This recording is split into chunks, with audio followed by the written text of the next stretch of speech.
Lauryn, it's such an honor to have you here at Duty Honor Real Estate. I'm so excited. I've been waiting for this day. Let's get right into it. Awesome. So, Duty Honor Real Estate, this podcast is about veterans who transition to real estate. And I know your story is amazing. So please, let's start with that.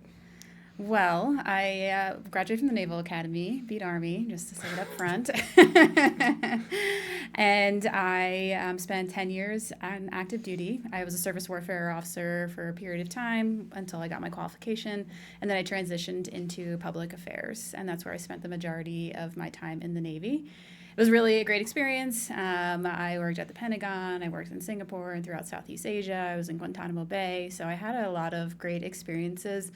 I think one of the best things that I did was just working in public affairs. I was able to work with a lot of higher level senior officers and civilians. So I just learned a lot about thought process, how they made decisions, and just being a fly on the wall for some really big military operations and that type of thing was super helpful to understand how decisions were made. And I just share that because it's a super translatable skill in real estate. When I was working at the Pentagon, I was advising on public affairs matters to senior leaders. And now working as a realtor, I am advising my clients on their matters. So it's very much a similar skill set that translates very well.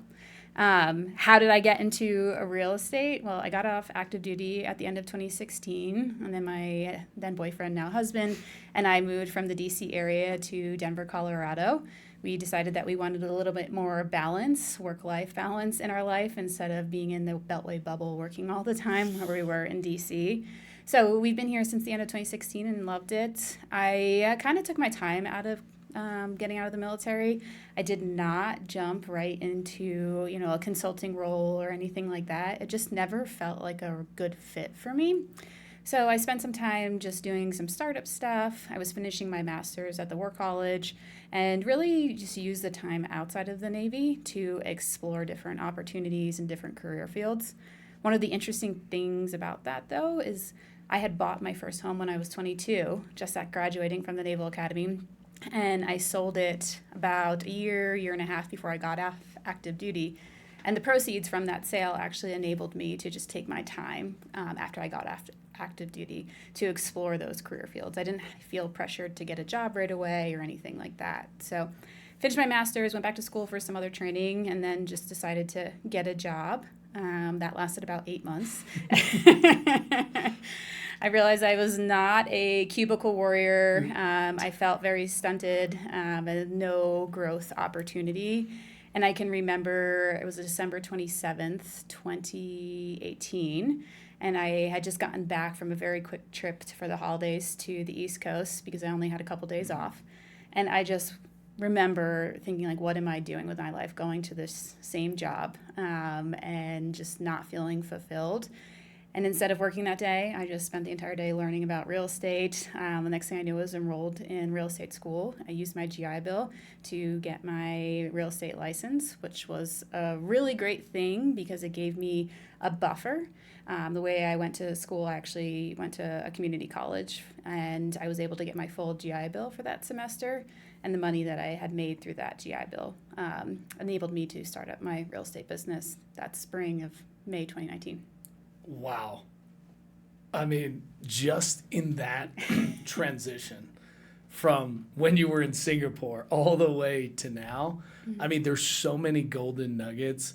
I mean, just to hit on it, because like the military gives us so many opportunities to see the world. Mm-hmm. So you see how the world is. Mm-hmm. And when you go into the civilian sector, you're just even more prepared for how people react. I mean, I love how you even spend time at the Pentagon. So talk about advising. So hopefully your advisement helped us, continue America. But no, it's, one of the things you hit on that I thought was really interesting was you had a time where you didn't know what you wanted to do. You were thinking of something bigger. You felt that this probably were this 9 to 5, the cubicle warrior, that maybe that job security just wasn't satisfying for you. And I just love how you hit on that. So maybe talk a little bit about that. Like, why? Because that's key to the transition to real estate because it's an entrepreneurial.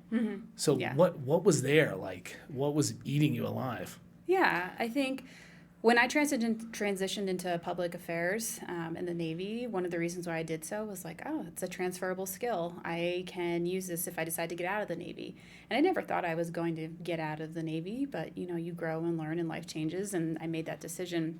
I ended up working in like corporate communications at an organization here in Denver, and it just wasn't exciting enough, right? I would go to work, and I am used to like kind of work being part of my identity. And there are lots of people who could just sit in that desk from 9 to 5 and not feel passion or mission or excitement, and we're okay, just status quo. And that's just not how I am. I am very growth oriented and want to continue to learn and better myself. And sometimes it just felt like business as usual in a bureaucracy, and that's just not who I am. And I had to break free out of that. Doesn't mean it was a bad place. It just wasn't a good cultural fit for me. Wow. You hit some key words there, like identity. Like your identity it's so important.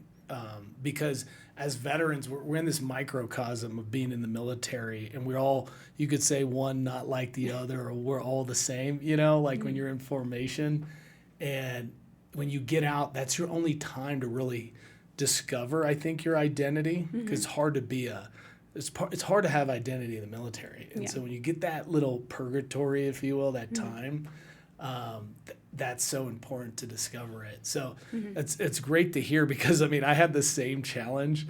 Like I used to call myself like I was just a homeless veteran, and I would just sit in my bed. Yeah. And Lana would be like, "Yo, you need to get to work."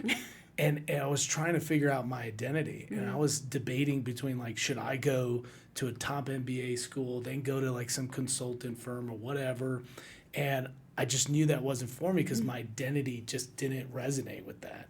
So, it's so good to hear that. But No, I think that's super important, because being Service Academy grads, there's a certain what you're supposed to do, right? Yes. And I think you and I have both gone on paths that weren't necessarily what we were supposed to do, but were true to who we are, and didn't necessarily follow the mold. And I don't think that is spoken enough for veterans who are looking to get out, especially officers and that type of thing. You go to all these consulting programs and transitioning programs and learn about these fields, but sometimes that's just not the right fit, and that is okay.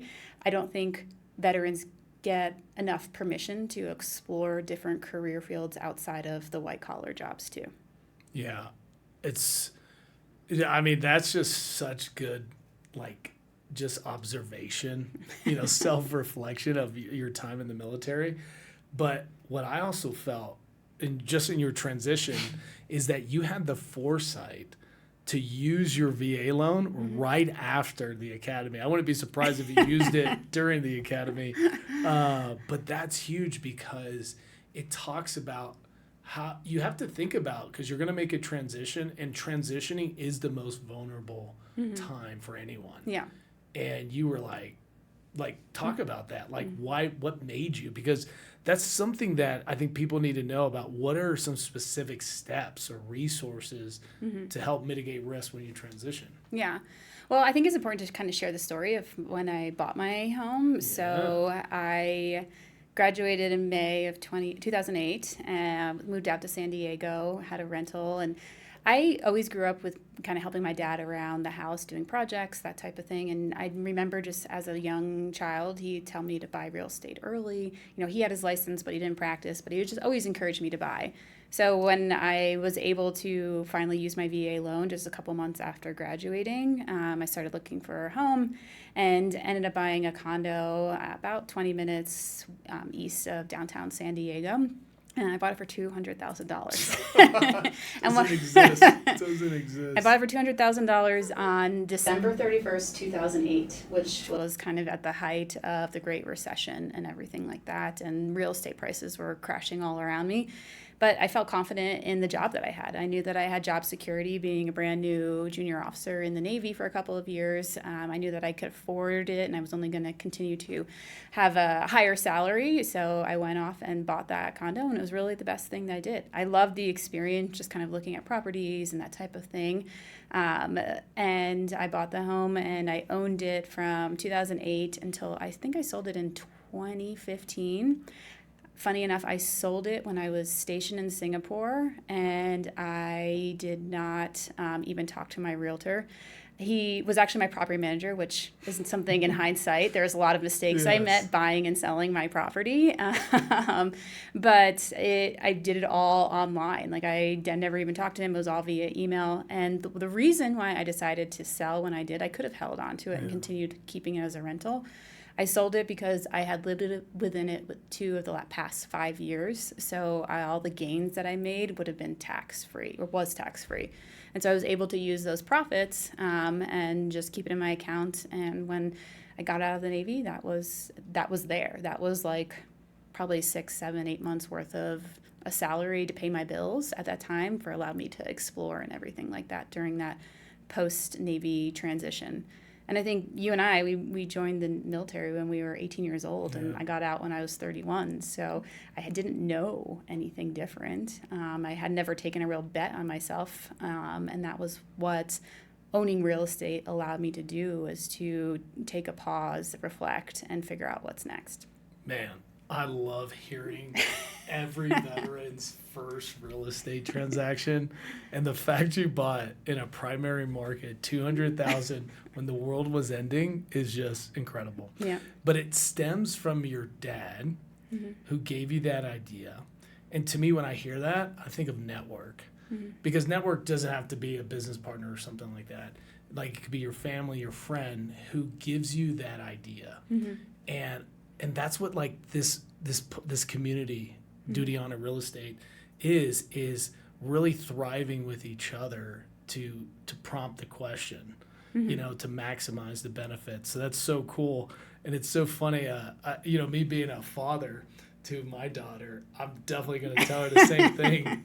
And Lana, her dad told her to buy real estate, which got us into real estate. Yeah. So it's just so important that, knowledge is power, and it's even better when it comes from people you love, like, and trust.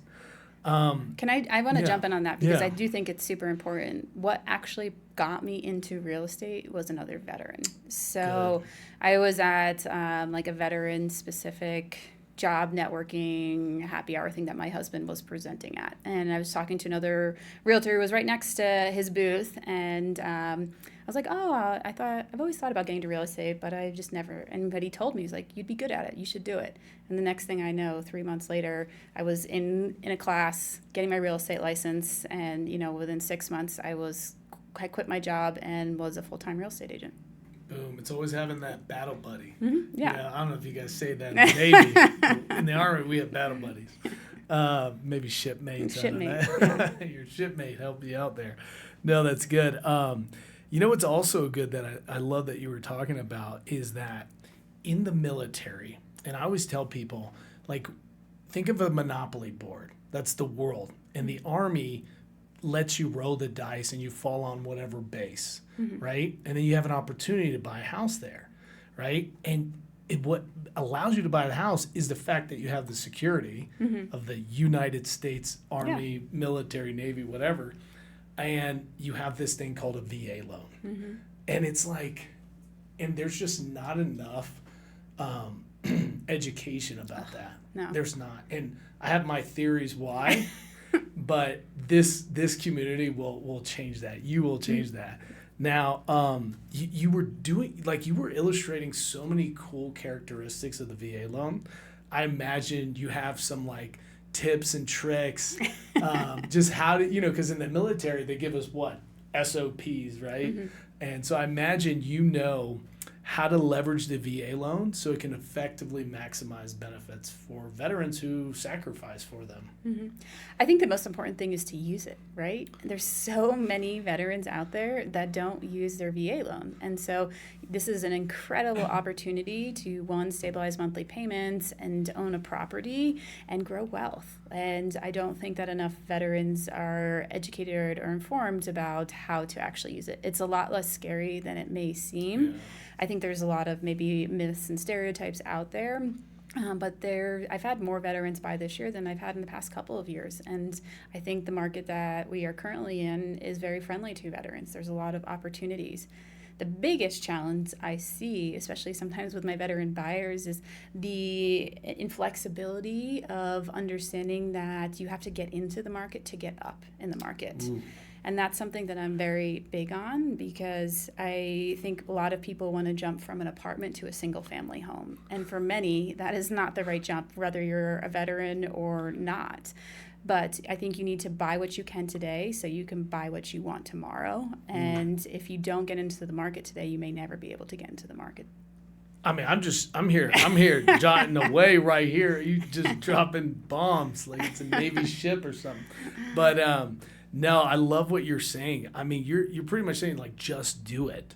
I mean, that's the only way we're going to learn, because a lot of the military experiences, it's like on-the-job training. Mm-hmm. Like, how many times have they been, like, give you a mission, you're like, I don't really know what to do. Yeah. So that you've already had that muscle memory, so just do it. Yeah. And then if you have the right network, it's only going to get easier. Yeah. A couple things, though. I think just do it with caveats, right? You shouldn't just, course, like you should go do it. 100%. You should go buy a home, whatever you can afford today. I think you should do that. But you need the right team with you. And there are the right agents. There's really great agents, and then there's agents that don't sell a lot. So I think buyers need to be doing a lot more due diligence on who they're working with, because they will shorten their timeline to getting into a home if they have the right agent. And most importantly, the right lending partner. I think, you Google VA loan, and there's a lot of big name companies out there that are advertising for veterans and VA loans. Unfortunately, in my experience, not all of those big name companies are doing well for the veterans. There's a lack of education and engagement, and I think there is a misperception that only specific lenders can do VA loans. I've never met a lender who can't do a VA loan, and so really making sure that you have the right agent and the right lending partner, and they're a team and they're local, will really set a veteran up for success. No, I mean, you hit it on the nail. Like, in our military experience, we're always around teams, always. Yep. So it's like only behooves you to go find your team and find your little special forces team, our Navy SEALs team that's going to go out and do work for you. Yeah. And it's crazy because the VA loan industry, because veterans, I think, don't have enough education of the VA loan, that there's just only really a small group that are actually knowledgeable of how the VA loan is and how it can apply to the benefit of the veteran. And because of that small population and the fact that the industry can be monetized, I think the civilian world wants to take a hold of that. They want to really leverage it for the industry benefit, to maximize profits and whatever the case may be. And I understand it's a business still, lending. There is a cost of doing business, but the VA loan in the industry should be led by veterans, like true veterans. Who have the best interest at heart. Yeah. It's not always about the bottom line. It's about getting veterans into homes, and that's incredibly important. And I do think you hit on it. From what I understand, the VA loans are some of the most profitable loans out there. Easy. And I think veterans need to understand that, because they can be taken advantage of if they're not working with the right people. No, it's non-recourse, so the investor is going to get paid if the veteran defaults. So that's why there's no PMI. And it's one of those things where, like, I mean, we just got to keep doing our work. We got to keep demonstrating to the world, like, your story and what you do every day, all those wins that you have with your clients. That's what's going to change. And it's just going to take that. It's that war that we're in. And it's so good to see this and to hear this. One thing you were talking about is bet on yourself. Mm-hmm. And I feel like, because the core of this is that transition to real estate. Mm-hmm. And I think naturally, we all veterans fall into real estate because eventually, we buy a house with the VA loan. We're constantly moving. So it's always new cities, new environments, which is real estate, the built environment. And to me, that's the most consistent or common denominator in anyone's military career, is like you always fall back on real estate in some not just selling, Yeah. And when you are deciding to transition and you're going to bet on yourself, you might as well bet on yourself within real estate, because it's the common denominator within everyone's career. I don't care what anyone says. Yeah. The fact your career really is dependent on where duty station you go to. True or false, right? Yeah. So you're like, people really go like, there may be an organization there they want to fall in on, but really it's like, is this going to be a great place for me, for my family? Maybe if I want to get out, is this going to be a good city, And so speaking about that, what things could you help them understand when transitioning maybe to a city? Does that make sense? Like, because it's so tough, because let's say I'm in some random base and I want to go pick a city, but I want to do real estate. Yeah. Anything like that? Any tips there? I mean, people are always going to be buying and selling, right? So there's always deaths, divorces, and new jobs. And so real estate is a constant no matter where you are. I think you need to figure out where you want to be long term, right? Because building a business and then moving and trying to building a business in a new city is hard. When I started here in the Denver area, I started in 2019. I really had only been here for about 2 years. So I didn't have a huge sphere, and I was able to build a big business very quickly through hard work and hustle, and that's what the military teaches. So I think that if you're thinking of transitioning, you're thinking about getting into real estate, really think about, where do you see yourself in the next 10, 20 years? Like, can you think about putting down roots long term? Because if so, then that would be a great opportunity to build a business and get involved in the community. I think that if you're just going to be kind of hopping around different cities, that's a little bit more hard to start a real estate career, because it's hard to build a business. You know that from your own personal experience. So it takes time and commitment to where you're at. And really, one of the things that I also say is that I went from serving my country to serving my community. And I think that it's really important to get involved in your local community, because what the decision makers are doing within the community affects your clients too. So really picking a community that resonates with you, where you want to be and where you want to be long term, is incredibly important in a real estate career. Wow. It's so good to hear this, because everything you're saying, it just applies to what they teach us in the military. And you're talking about strategy.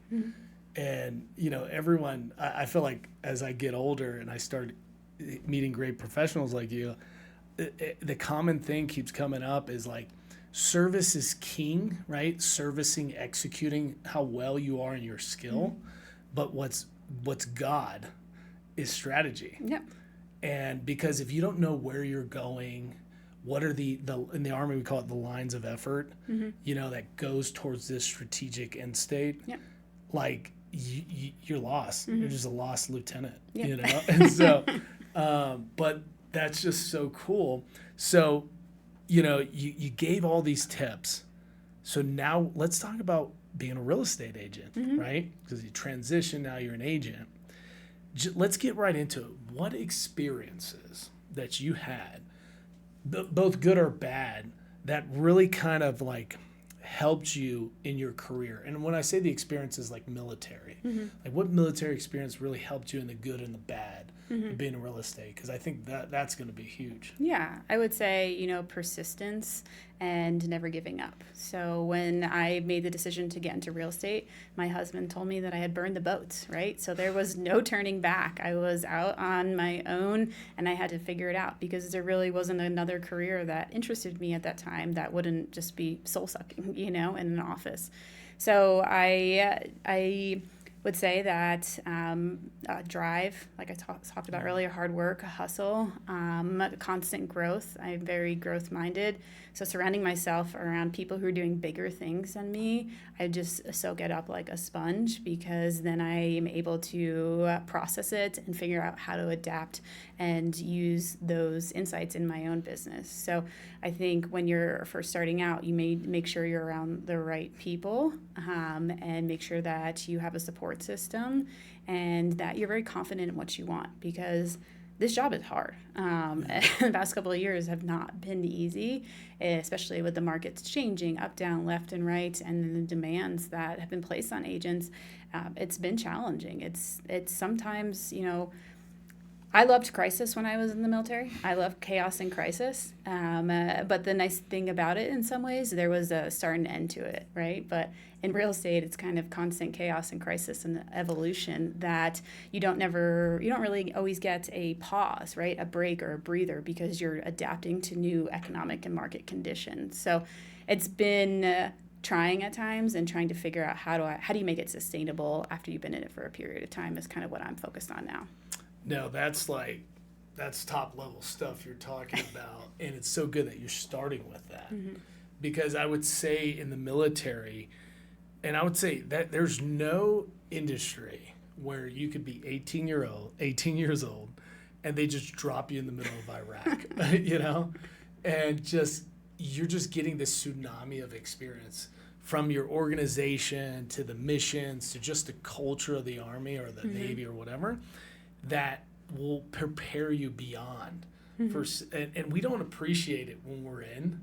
Like, we're just like, here's the same nuances of the Navy or the Army. This person, that person, this mission. And it's so good to see that, because that's what being an entrepreneur is. That's what being a real estate professional is you're entering a market that is literally unpredictable. Mm-hmm. With the when we go into missions, we have market intelligence and mm-hmm. stuff, or intel on it, but it's tough. Yeah. In the civilian world, no one really plays by the rules like in the Army, right? Because we set up rules of engagement, escalation of force, like, this domain is that person's domain and so forth. There's a lot of rules, actually, mm-hmm. when it comes to like warfare, the operational environment. But in the business environment, it's the, human, like, character gets involved. But another thing you were talking about is persistence, mm-hmm. Like showing up every day, not knowing mm-hmm. if maybe this is the career that you're going to be in. And mm-hmm. it reminds me, like, in the military, they tell you, like, put your foot forward, keep moving, mm-hmm. In whatever training scenario. And that's literally what it takes. Yeah. I think it's really hard in the beginning. Yeah. I can remember in probably September of 2019, my parents were visiting. I'd been licensed for 4.5 months, and I hadn't sold one home. And I was working 6-7 days a week straight, and didn't have a client, didn't have anything, and I was really getting upset and frustrated. But from there, and I was in tears with my parents. Like, what am I going to do? Right? I was still kind of fresh out of the Navy. These career fields weren't working, but I just had to keep showing up every day, doing the work, doing what people told me to do, and really trusting in the process. And this is what I coach with my agents now, is that you just have to believe me. You have to trust that you're doing the right thing. If you're doing the work, the business will come. And I say that because it takes about 6 months to really get this business going. And so my first full year in real estate was 2020, and going from September in 2019, not having sold any homes, to the end of December 2020, I had sold 40 homes in 2020. Whoa. So I would say that, I was very close to, giving up, and I knew I had burned the boats. There was no other way. I had to figure out how to make this work, and I just had to get to work and keep doing it and trusting in myself in the process more than I possibly could. And it was life-changing after 2020. Selling 40 homes is a lot for a first-year agent. It is. Yeah. Wow. It's so, again, like, you're hitting on these experiences, like when you're in the military, you're like, trust me, mm-hmm.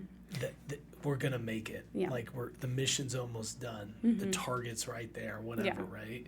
And your subordinates, your soldiers, your sailors, your peers, even your superiors, like there's so much trust that is embedded in everyone. And when you go to the entrepreneur side, you have to like trust yourself and trust that, your process is going to work, which what you say is like the people who you're surrounding yourself with. There's definitely some very pivotal people in the beginning of my career that really changed how I thought and how I operated as an agent that contributed to that success. And so I think really taking time to go find those people, going out and learning is incredibly important. And I still do it today. I mean, we've had a friendship now for a couple of years. But we still, I think the great thing about this business is there is no ceiling, right? And you're continuing to grow. And that's what I love about it, is that I've evolved so much as a person, honestly, probably more working in real estate in the past 4 years. I've evolved more than I ever probably did in the military. And it's very interesting because I feel like I've really had to not only evolve as a person from a mindset perspective, but also as a business owner and then an advisor to my clients. So I've really had to grow to adapt and be successful. And it's interesting too, because we talked about identity in the beginning, and now that when I first got out, now when I was in the military, I was like, I'm in the Navy, that's part of my identity. But over time, as my business has grown and I've really owned who I am as a business owner and leader, the military is part of who I am, but it's not necessarily my identity anymore. And so I think that that's a really critical part of the veteran transition, is figuring out what your identity is and being able to evolve and grow. Where veterans get stuck is where they can only think about the past and their time in service. And so really finding something that you're passionate about, that challenges you, that makes you a better person, I think is incredibly important for veterans who are transitioning, even if it's not into real estate. No, it's so, again, I can't speak enough about this. You hit on the network that you and I have been friends for I don't know how many years, but it all started because on LinkedIn, you saw me with something, or my wife was something, and you were questioning that. You're like, oh wait, he's a vet. Let me reach out to him. And you took action. You're like, hey, I'm gonna call this guy up. And I was like, okay, what's up, man? And we started talking, and we quickly, because that's the cool thing about the veteran is that 9 times out of 10, you're gonna call another veteran, and they're gonna be open arms, right? Obviously, be respectful of everyone's time. But generally, they're going to be open arms. And so that's just another example of like taking action to start surrounding yourself with people. And look, we've done deals, we've grown our brands together. I mean, we've seen a lot of different case studies of what not to do and what to do, and it's made us better. So that's just a huge tip, like for everyone, that just you see some veteran doing something, like, and you want to be there, contact them. Yep. I think the important thing too is that you can think about, like, from the outside looking in, it may seem like real estate's super competitive. Yeah. And sure, it's competitive, but I would say the top people are collaborative and they want to help. Ooh. Yeah, I tell people, like, collaboration is the new currency. Like, that is money. Yeah. That can be traded. That can be bought and sold. It's just so important. And I love how you're saying the professionals collaborate. Yep. The players compete. Players compete. Yep. I'm telling you. And professionals collaborate. And it's so refreshing. One thing you hit on that I love is, like, in entrepreneurship or real estate, definitely real estate, there is no ceiling. Yeah. But like Ryan Serhant tells us, there's also no bottom. There's no floor. Yeah. And so, but the ceiling's important because in the military, they teach us, here's the standard, and here's like the top tier, right? The minimum, and then here's the top. And so we know there's a ceiling. Yeah. So to me, that kind of like neuters. That kind of like, you're kind of like, oh, well, I made it. That's it. Yeah. And you get complacent, or you beat the minimum standard. You're like, cool, I passed. Yeah. But in life, that's not how it is. Even if you pass, it's still not good enough. Still not good enough to pay the bills. Still not good enough to be the top agent. Still not good enough for X, Y, and Z. And even in the ceiling, even though you reach the top 1%, there's still someone above you. Yeah. And that, to me, hones in on the military, the top performers who get out and decide to serve again in real estate. I feel like that hungers you, that never satisfies you. Does that make sense? Yeah, it does. But I think that there was an important lesson learned by me in the beginning. And then I mentioned that, I did 40 deals my first full year in real estate. I was chasing someone else's goal, right? I was chasing volume goals, and because I didn't know anything different. I never worked in sales and don't even really feel like I'm in sales right now. But that's kind of what, going into a new environment, that's what they told you. Like, how much do you want to sell? How many homes do you want to sell? How much volume do you want to sell? And so I was like, I'm going to sell as much as possible, and I just friggin' went after it. And I was in the right environment to be able to do big numbers. And I got to the award ceremony the following year. I was Rookie of the Year and one of the top agents in, the 200-person company. And I wasn't happy, right? Because I was chasing someone else's goal, and it didn't necessarily contribute to my personal benefit. Like, it didn't feel right to me. And so the past couple of years, I've been kind of searching, like, what am I chasing? Like, who cares about how much volume I sell? Like, I need to make enough money to support my family and everything like that. But am I trying to chase someone else's goal at the expense of my life? And that can be a big theme, I think, in this industry, because we, like to show how many, what level we got in the awards. And like, I just don't even care about that anymore, because there's just different types of goals out there. And for me, what's been most exciting is not the numbers goals, but like the building goals and building a team, building my leadership skill set, building myself as a business owner. Like, that is way more rewarding to me than whatever the volume that I've sold, because I know that if I'm focusing on these skill sets and growth, then the volume's going to come. Love it. It's like, you're in a good conversation when you have like so many things you want to say about what you're saying. And, in the military, they always talk about the mission. And what does the mission have? Task and purpose. Yep. And the purpose is so important. And for anyone listening, if you decide to join real estate, you're going to get bombarded, like you're saying, with the white noise. You're not going to be top agent. You need to do X volume. That's how people identify themselves. But if we reflect on, like, why did I enter real estate? Why did I enter real estate in this city? Why did I enter real estate at this time in my life, right? And once you define that, like you said, it will literally push you to get the right skills, and the byproduct will be the volume, will be the money. Yep.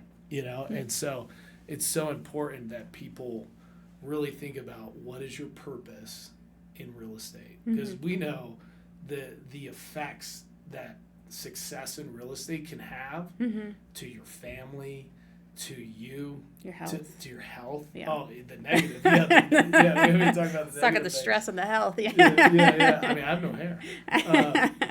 But speaking about the effects, what are, like, imagine who you were, when you just fresh out the Navy to now.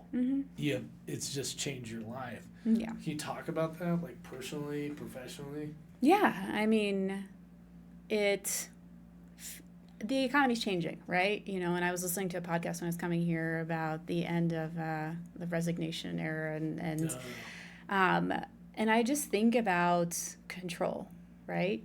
So who has control over my life? If I'm an employee, it's the employer who has control over my life. And I think we all see that a lot of people are stuck in jobs where they are full of stress, working all the time, working for somebody else.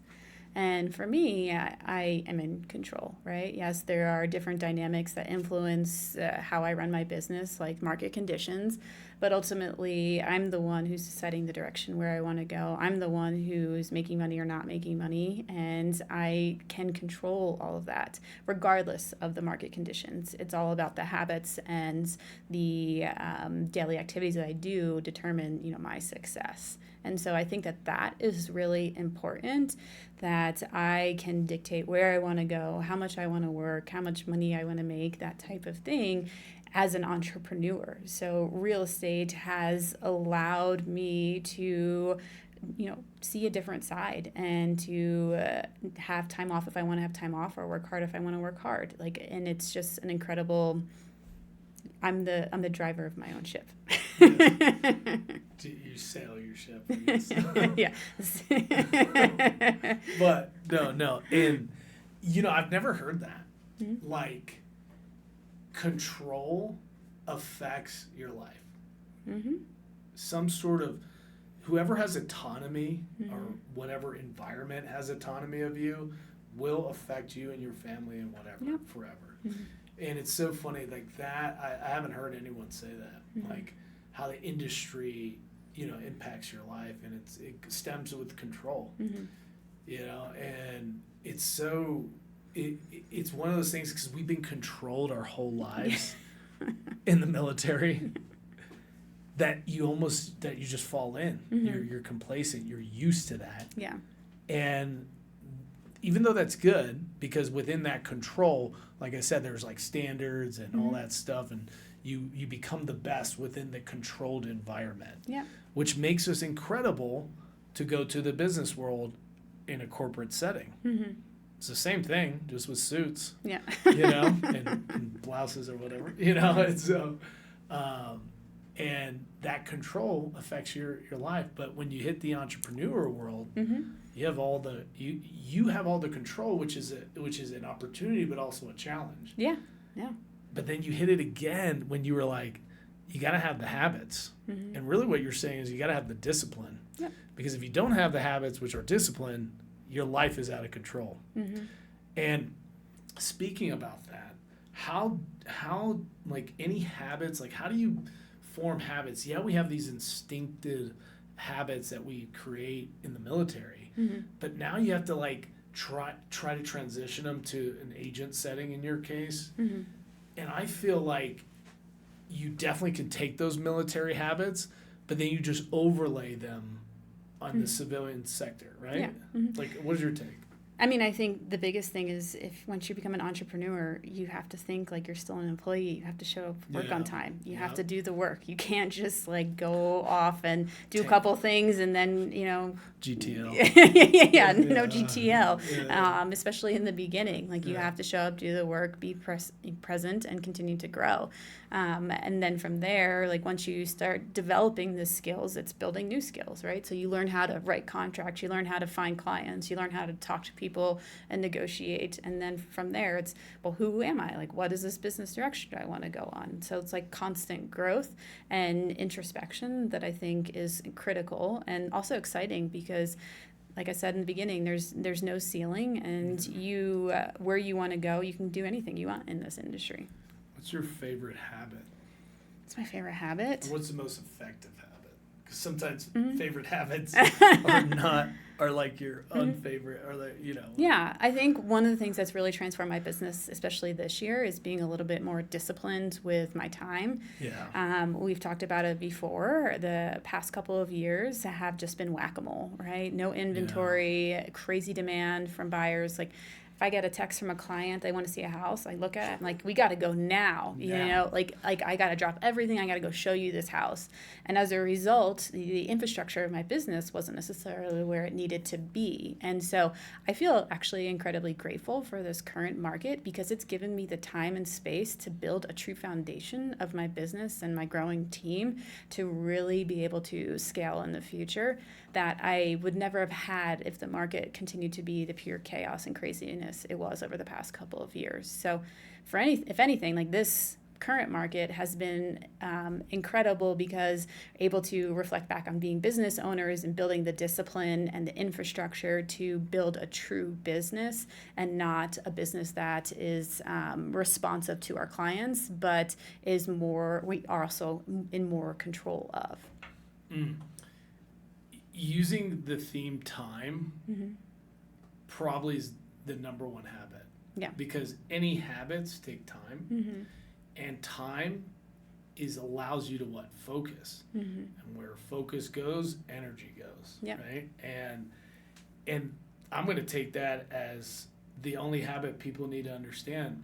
And it's so cool, because when you think about the military, timeline is always up front and centered in any mission, any organization. It's like, okay, we're going to wake up at this time, we're going to do this, we're going to do that, we're going to do this. And in that market, when you enter that real estate time, it was impossible. Like, that did not exist. Yeah. But if you keep coming back to the timeline, focusing on your time, that's where the energy is going to go, and you're going to be able to find those challenges and opportunities. But in the previous market, we didn't have time for that. Yeah. And now we do. We have time for strategy. And when the interest rates go back down, because they will. They will. More chaos. But more chaos, Yeah. but it'll be harder. It'll be harder because there's a flood, buyers sitting on the sidelines. But you will be set up for success. Yeah, my team will be in place, all the systems, processes, client communication, everything. Like, those are the things that I've been wanting to build, and now I'm finally building them. So it's been great. And that's good, because you're less than, 5 years? Just over 4 years licensed. So just over 4 years, and you're already thinking like this, strategically. You're honing in on your habits, your identity, your brand, and that's what people should take away too. Is like, you gotta start constantly scrutinizing yourself. Yeah. Well, I think one of the best things I did was sign up for coaching, right? So you and I both have done Enhanced Performance Coaching, and I love my coach. I've been working with her probably almost a year and a half now. But it's been interesting too, because to be able to get to this place, I've had to look inward a lot and figure out, who am I? What do I want? What kind of business and lifestyle do I want to go? And you can get assaulted by people building big teams and doing big things, but that's not necessarily right for everyone. And so it's just been a lot of introspection to identify that. And kind of part of that we've been talking a lot about, what I figured out was my core values, right? And I think my core values are incredibly important and are also a reflection of my time in the military, because it's how I run my team as well, and kind of the expectations that I set within the team. So I do have 3 core values that I was able to kind of figure out with my coach. That one is operate with excellence. Definitely something I learned from the military. Definitely want to be the best and make sure that we're doing everything at a high level. The other one is think strategically. One of the things I do say to some of my clients, I don't know if they always understand it, but I say, think strategically, act tactically, right? So we need to think about what's going on just in the market overall, but then also within the transaction. So how do we maneuver? How do I get my clients 1 or 2 steps ahead against the other side? That's kind of the strategy piece that I really enjoy with real estate is, kind of, you have to have an if this, then that type of mentality. You can't just make a decision and provide advice to your clients without understanding their second and third order effects. And then the third thing is always add value. And I think that really comes into play right now, because there's so many negative headlines, so much misinformation out there, that we can't force anyone to buy or sell real estate. They have to want to do it themselves. And all I can do is continue to have conversations, be upfront and honest, and really give advice that is based on fact and reality of my experiences in the market to set them up for success. To be honest, like, when you are doing, a good amount of business, it doesn't matter if one client doesn't want to buy or sell, right? And I think that's where some desperation can come in with agents who aren't producing. And if you have the perspective of I want you to do what's best for you, and I'm going to provide you this information, and sometimes that doesn't result in business for me, and that's okay. And I think that that goes a lot longer than a transactional relationship. That really develops into what I'm trying to build within my team is more of an advisory type of relationship. I do believe in being a real estate advisor for life. It's not just a transaction. And many of my clients, come back to me to ask lots of different questions, like who's your accountant? Who did this for you? Who did that for you? Like, I'm heavily involved in my client's life and understand what's going on. And I'm always trying to add value within real estate, but just within life. So I really do appreciate kind of becoming what I say is the hub of the spoke, right? And that's kind of how I view my relationships with my clients and who become friends. Yeah, I'm definitely a fan of your values, particularly add value. And the reason why, because I remember in the military, like when you join a new team, you owe, like high performers, because we're talking professionals, they expect you to put, what do you bring to the table? They expect you, like, what are you bringing to the team? Are you carrying your weight, right? Are you a limiting factor? Yeah. Right? And so that's huge. And that stems from the military. And if you go in your business, like, hey, I'm going to add value to this client. I'm going to add value to this marketplace, to our city, right? And you were doing some fantastic things, recently when the taxes changed or when there was some dispute in your local market or your city, you went out there and did public town hall meetings, which is no different than the military. We're going to do key leader engagements. We're going to deal with the community, and you applied that. And that's that add value mentality. And it also goes back to you're a teacher, too. Yeah. Like teach, don't sell. Yeah. So, yeah, I like that. No, I love it. I love it. I think one thing that's important too, especially for any veterans looking to get into real estate, if you do join a team, I think you really need to think about what am I contributing to this team, right? Like, there has to be a give and take, right? The team and the team leader needs to be giving and mentoring and fostering your development, but you also need to be contributing to the team. And I think that your success really stems from your buy-in to the culture and the environment and trusting in the process. If you do that and you're contributing and you're doing the things that the team leader asks you, then you're going to be set up for success. And you could be set up for success to grow within the team. There's tons of opportunities and different ways to be a part of the team. It's not always buyer's agent, seller's agent. There can be leadership roles. So if you enter a team with that type of mindset and how am I going to help and make this team better, I think you're only going to make yourself better in the process. That's so good to hear, because we left a market where there was an abundance of leads. Yep. And if you were a new agent and you were coming to the market, you experience like relatively easier lead generation than we are now. Yep. And if you were on a team, which that's kind of like where a typical transition, you go from the military, real estate, and you probably join a team. And if you join a team at that era where leads were a little bit easier, you kind of think that's an expectation. Yep. But if you went in like, hey, I'm going to come to Lauryn Dempsey Group and I'm going to deliver value. I'm going to get her 10 leads because she's going to help me grow to be a better professional. Like, you kind of go in with like, look in the mirror first before yelling out the window, Jim Collins. And I want people to recognize that because hashtag better together. Yeah. And if you come in with that mindset, and imagine if you did well on the team and then you go solo, or if you start solo and you have that mindset, that's where the referrals come. You start changing people's lives. Yeah.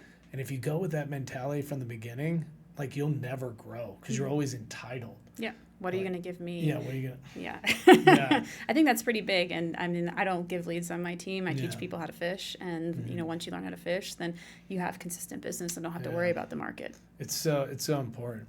Now, tell me the worst thing that's happened to you in your career. How'd you overcome it? like, it's all, it's cool. But like you said, on social media, people see like, oh, I sold all this and all that. Yeah. But they don't understand like the background, the behind the curtains, how much pain people go through, suffering. Like, it's not as easy as people think. Yeah. And I think probably the worst thing is not putting myself first, right?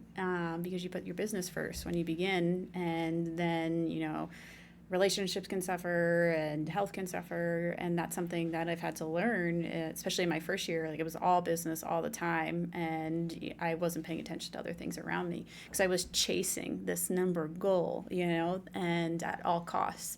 And it was a wake-up call afterwards. I was like, I have to change how I do business because this is not sustainable in any way. And I got into this business to have a sustainable type of life. And if you're not paying attention and putting yourself and your family and friends first, then, your clients can take over and your life become miserable. So I think it's important to put up boundaries. Am I perfect on that? Absolutely not. Yeah. But I think every day I'm trying to get better and better, and also trying to instill that within my clients too. Where with my clients, teaching them boundaries, like, I can't be on call. I'm not going to answer your call at 8:30 o'clock at night. I'm probably almost in bed, I need to take a Sunday off. Like, if I'm working 7 days, 14 days, 21 days straight, like, I'm not doing the best thing for you, and I'm not doing the best thing for me either. So, like, being okay of not showing a home on a Sunday, it's really hard as a new agent to say those types of things.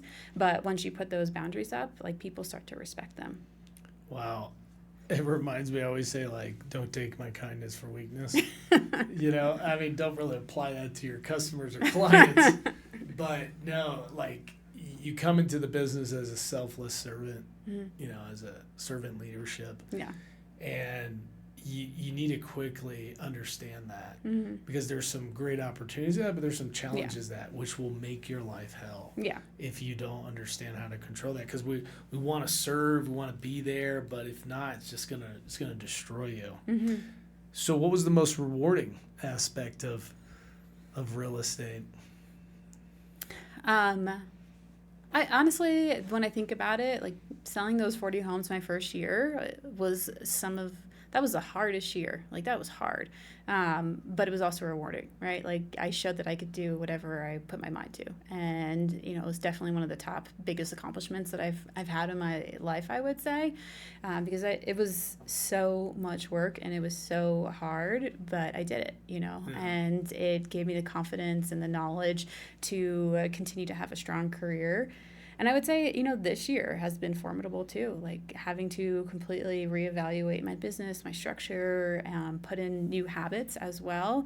I think that, it's been hard, but I think I'm getting towards, some of the end of the transition. I'm starting to see the fruits of the labor that have been put in over the past 6 months. And honestly, I'm really excited for the second half of 2023. I'm excited about what I'm building. I'm excited about the future.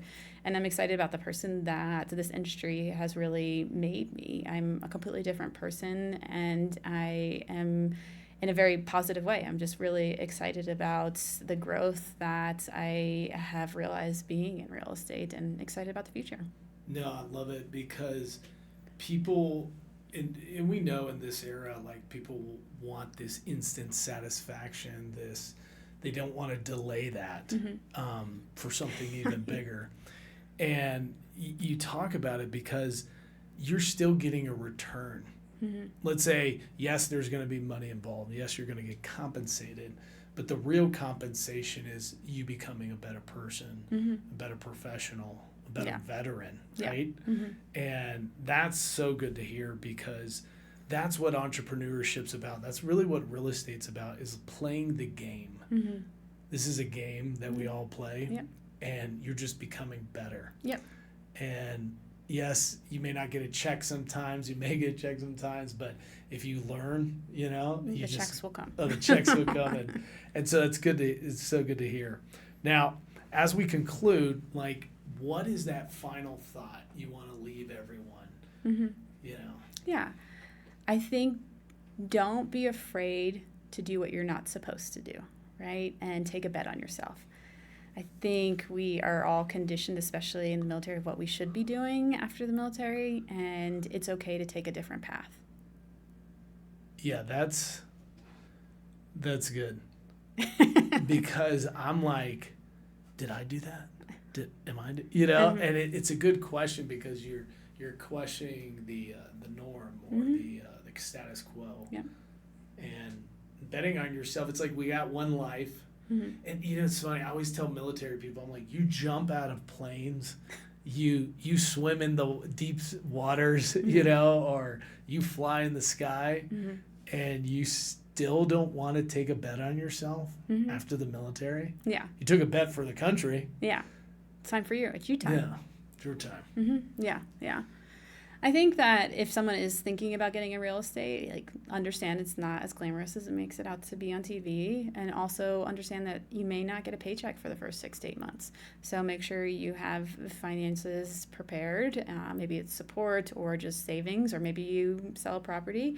I don't know if I'd always sell right now, but if you need the money, like, I would say that you need to think about it as an investment, right? It's not... you're investing in yourself, and you are becoming a better person, and you're entering a career field where there is no ceiling, where you can go wherever you want to go and take your business wherever you want to go and live whatever lifestyle you want to live. But first, you have to take that first step. That's right.